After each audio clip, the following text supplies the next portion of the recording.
Our creatives, it's Claire from Right Accounts, and welcome to the final installment in the 7 signs for rewarding your money series. And we have now covered all the 7 signs in the last 7 weeks. So in this video, what I want to do is I want to bring everything together and tell you what it looks like when you aren't avoiding your money, when you are dealing with it, and when you have some good money management in place. So if you want to get the tips on dealing with each of the 7 signs, make sure to head over and sign up for the email series. You will also get a video summary of all the signs and some more details on how I can help you deal with those signs as well. So there's things that you could do and then things we could potentially do together.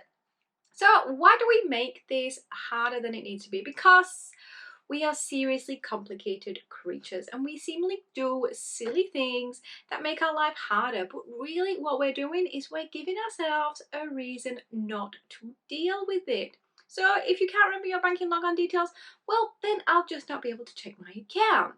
If I don't know what my lifestyle costs, well, then I'll just have to keep spending until there's nothing left. Or you want to avoid your finances and feel productive, well, then I'll just empty the dishwasher and put another load of laundry on and clean the carpet. So many things for us to be able to avoid dealing with what stresses us, what concerns us, what gives us that emotional reaction. So really knowing that money management isn't taught in school, but I think it should be, let's have a look at how we can break the cycle and what I think good money management looks like, sounds like, and feels like as well. So firstly, when we talk about good money management, everything money and finance is organized. No more chaos, no more avoiding, and it's not just that it's organized, but it's that you get that feeling that comes with certainty and control over your money. And believe me, it is a really nice feeling. You know, maybe sit a little bit straighter, walk a little bit taller. It gives you that extra confidence that comes with knowing your money is under control, knowing what needs our attention. Like, nothing's ever going to be perfect. There's still going to be aspects. I'm never expecting anybody to know the balance of their bank account to the cent every single day, but we know what's under control and we know what needs our attention. And that kind of leads into the second thing of we know what needs to be done and we know when it needs to be done. And this is particularly relevant if we are running a business and we're doing bookkeeping. We know what's up to date, we know what needs more work, we know the tasks we need to do and when we need to do those tasks. And if it isn't something that we're good at, then we have some accountability in place to help us to make sure that happens. Working with somebody, structured or unstructured way, working with peers, doing some co-working with a business buddy to help you get that done at the time. In personal life, this could be, finance dates with a partner, talking about money with your parents if that's still relevant for you, checking in on where you're at. And that leads us into the third goal. Third goal, I guess you could call it a goal. What are you targeting? Third sign of having our money under control is your knowing of your numbers. And as I said, this is not every cent necessarily, but you know roughly what your lifestyle costs, and that's going to change month to month because what you spend at the groceries on groceries at the supermarket one week isn't necessarily going to be the same as next week. It doesn't have to be necessarily that strict. I'm very much a proponent of like dynamic and flexible budgets, particularly if you have a dynamic and flexible income like most sole traders do. But you know kind of what you need in your emergency fund. You're working towards that 3 months of kind of base lifestyle cost. You know your splurges, you know what you can afford, and that's both in business and in personal life. You're not surprised by having to pay for Christmas gifts, you're not surprised by the credit card bill that comes in January, and you have those splurges and those contingencies in place or a plan to achieve them.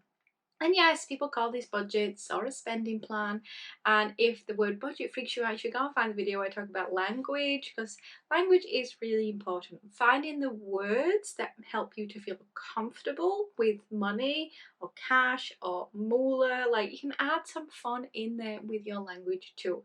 But you're using this tool of knowing what to spend, knowing how much to spend or when to spend, as motivation. Use it to keep you on track as a metric. You don't have to use it to beat yourself up. You don't have to beat yourself up about finance or who you are to be good at managing your money.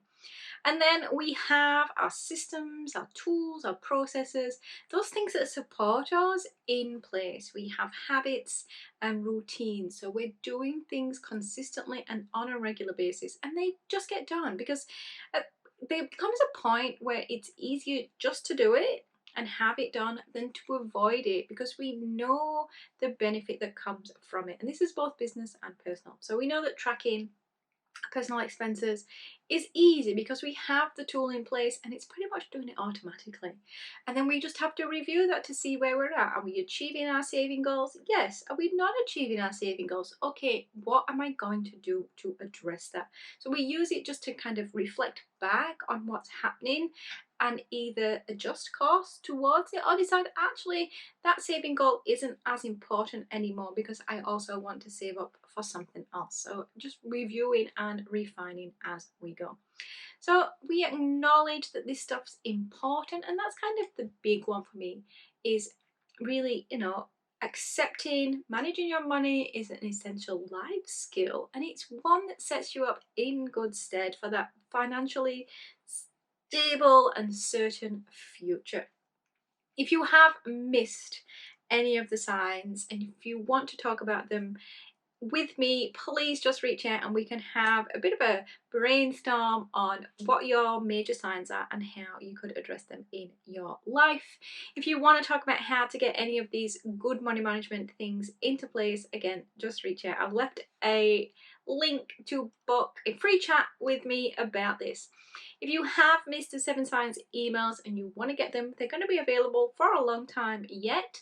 There is a link in the description for the video to go to sign up to get them and just work your way through them logically without the overwhelm. Hopefully take the little actions, then move on to the intermediate actions, and then move on to the I'm really gonna get this sorted actions.